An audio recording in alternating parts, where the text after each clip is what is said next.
बस ये कुछ हफ्ते रह गए पाकिस्तान में 2024 का जो इलेक्शन होने लगा है और उसके साथ साथ जो है इमरान खान के मुकदमात भी जो है वो बड़ी तेज़ी के साथ जो है वो अपने फ़ाइनल मराहिल में पहुंच रहे हैं। ना सिर्फ इमरान खान साहब के बल्कि उनके जो करीबी साथी हैं रुफ़का, उनके भी। शेख रशीद साहब को आज एक दफ़ा फिर गिरफ़्तार कर लिया गया। अहाता अदालत से उनकी ज़मानत जो है वो मनसूख हो गई। कोई 8-10 मुकदमे थे, उन को मिल गई। एक जो 9 मई का था उसमें को नहीं मिल सकी, वो गिरफ़्तार हो गए।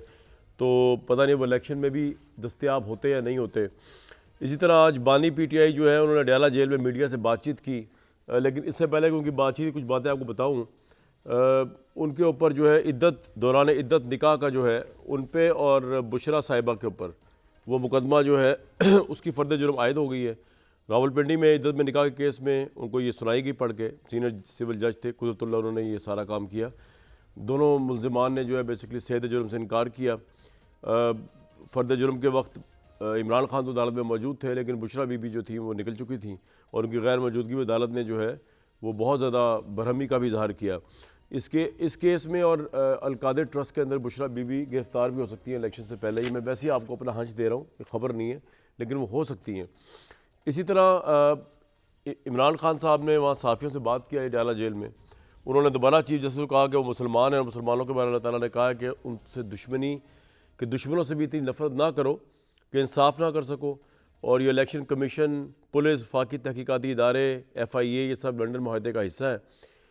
9 मई के वाक़यात में औरतों बच्चों को जेलों में डाला गया और ये किया गया और वो किया गया। 8 फरवरी को उन्हें झटका लगने वाला है, डरे हुए हैं कि अवाम को रोका नहीं जा सकता, इसलिए डरे हुए हैं। प्लान C भी मौजूद है और एक और प्लान भी बना हुआ है।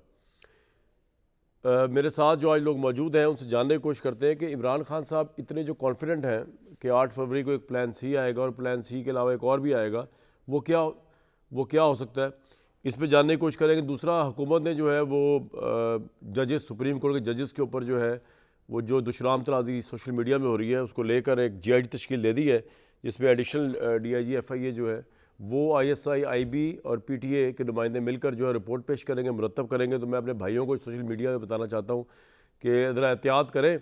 GIT बन चुकी है, जो अकाउंट्स तो पाकिस्तान में हैं उनके IBP एड्रेस बड़े आराम से ट्रेस हो जाएंगे। अब आप जस्टिस काजी फ़ाइज़ ईसा के मुतालिक तमीज़ से बात करें ज़रा। इस्लामाबाद में 2 खबरों की बाज़गश्त है। एक ये कि जी अगर पाकिस्तान तहरीक इंसाफ के लोग आज़ाद उम्मीदवार के तौर पर जीत गए तो क्योंकि पाकिस्तान तहरीक इंसाफ एज पार्लिमानी पार्टी के तौर पर इलेक्शन कमीशन में रजिस्टर्ड है तो वो फिर भी उसको ज्वाइन कर सकते हैं।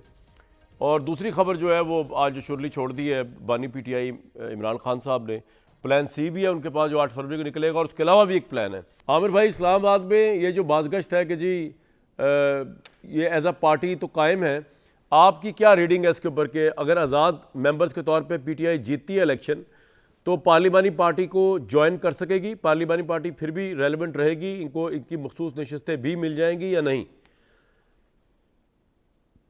2 चीज़ें हैं जी आपके सवाल में। सिंपल सी बात है कि पार्लिमानी पार्टी बन सकती है PTI की, क्योंकि वो पार्टी मौजूद है। लेकिन हमें तफसीली फैसले का इंतज़ार करना होगा और वो तमाम सियासी जमातों के लिए ओरिजिनल इलेक्शन का बाइस बनेगा आइंदा के लिए। पार्टी के तौर पे जब कोई ज्वाइन करना चाहता है तो 48 घंटे में किसी के साथ शर्त इसलिए लगाई गई है कि उसको मखसूस नशिस्तों का फ़ायदा हो सकता है। लेकिन लिस्ट नहीं है, उनका नाम नहीं है। इसके ऊपर PTI के वकला की गुफ्तगू देखी भी है, सुनी भी है। मेरा नहीं ख्याल कि वो अब इसकी तरफ किसी कानूनी और आइनी तौर पे उस लिस्ट में आ सकेंगे जहाँ पे ख़वातीन की और अक़लियतों की। और आपके ख्याल में क्योंकि वो डीनोटिफाई हो गई आमिर साहब, और आपके ख्याल में फिर ये तो हो गया एक जी। अच्छा, जी फरमाएं। अच्छा, अगली बात यह है कि ये वो बात है जो किताबी और कानूनी और आइनी है।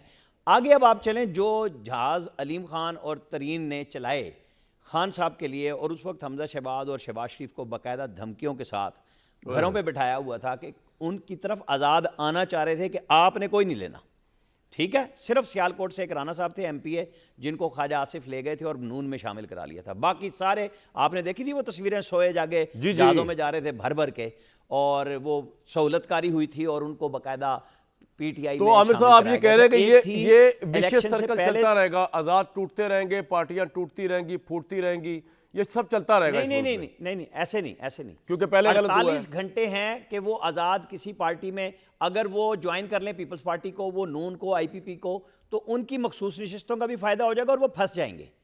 आजाद वाली कहानी मैक्सिमम 48 घंटे में मैं अंदाजा कर सकता नहीं, हूं। मैं ये कह रहा हूं कि आजाद उम्मीदवार दो चार होंगे पीटीआई जो को जरूरत ज्वाइन कर करेंगे कि हम सकेंगे या आजाद रह नहीं जाएं। आपके नजदीक? मेरा ख्याल है वो पार्टी के तौर पे ज्वाइन कर सकेंगे, लेकिन मुझे लगता नहीं है कि कितना बड़ा ग्रुप उनके साथ होगा।